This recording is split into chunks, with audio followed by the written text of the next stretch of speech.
Now this is one of the tea bag designs here, but you know we do them in 6 sizes from the small up to the big. Look at the size of this one using A3 printed out designs.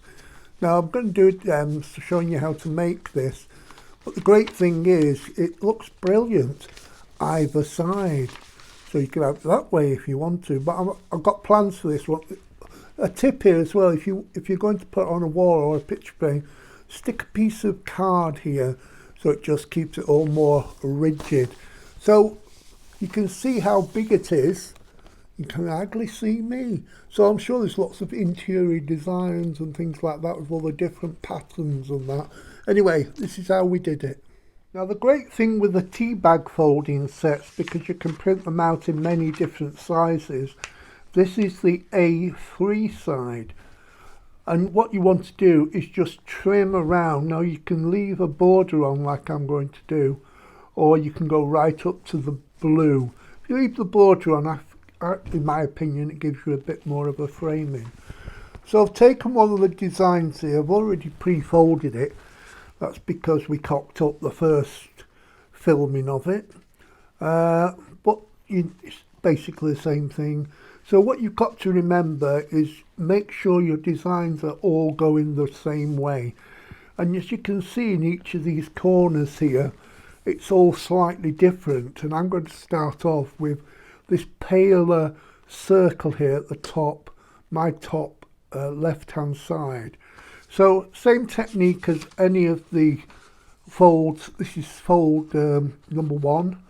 So what you do is you're creating a triangle.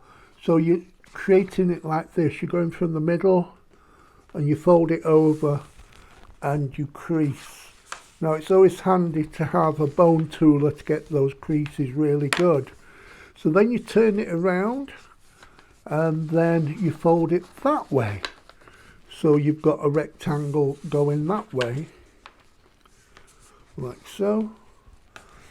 And then what you do is open it up, and then you're going to go from corner to corner.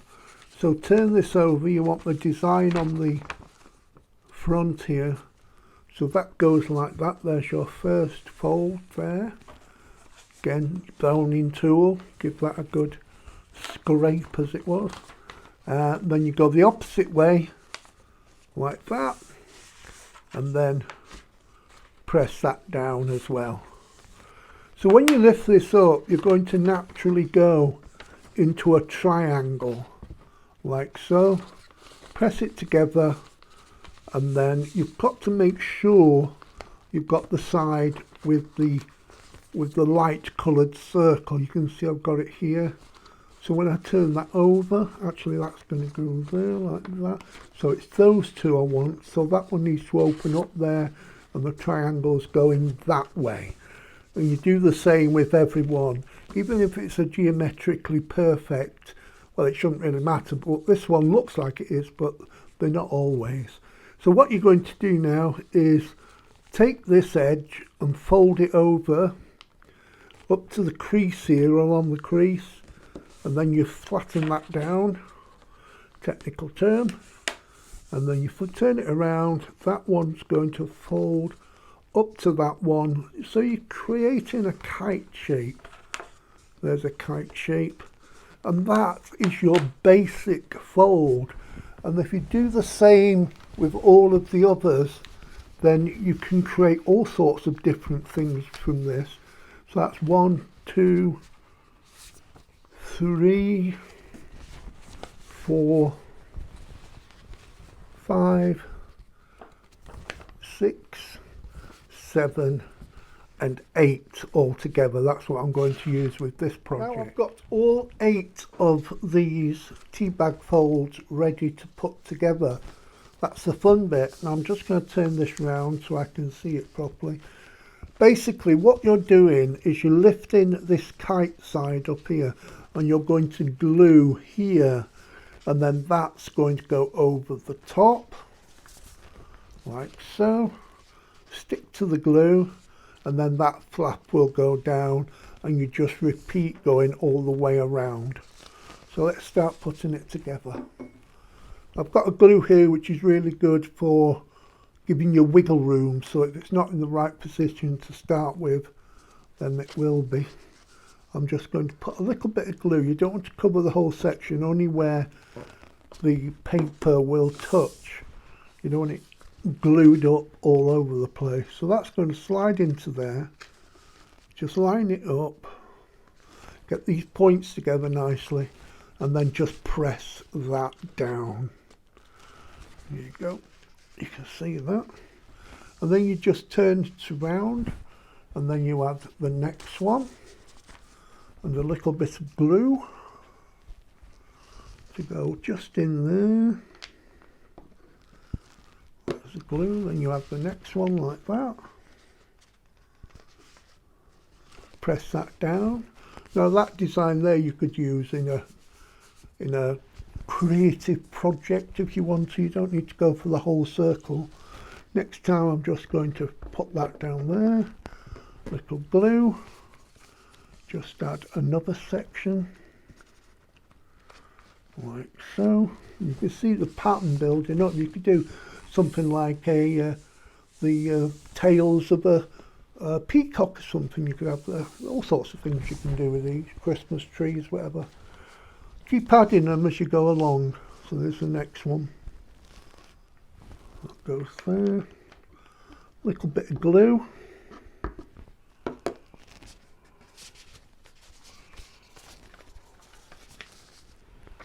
Like so. Keeping these as close together as you can and as neat as you can. Then a little bit more glue on the next one. That's going to go in there. You see the pattern building up. Need a bit of space when you're doing these big ones, but they're lovely. They look great. If you're interior design, madam, they look lovely when they're framed.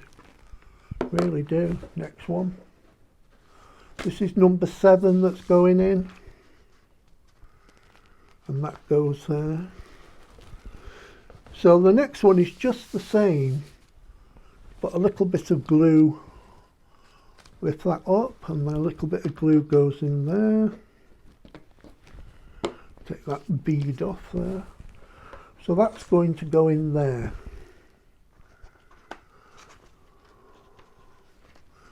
And then if you want, just wait a few minutes. Let's make sure that's all secure before you do the last one. But basically what you're going to do is, we found the end of it. Where's it gone? That's it. So that's the last one there. And this one here, that was the first one, is going to slot into there like that. So I'm just going to put a little bit of glue first.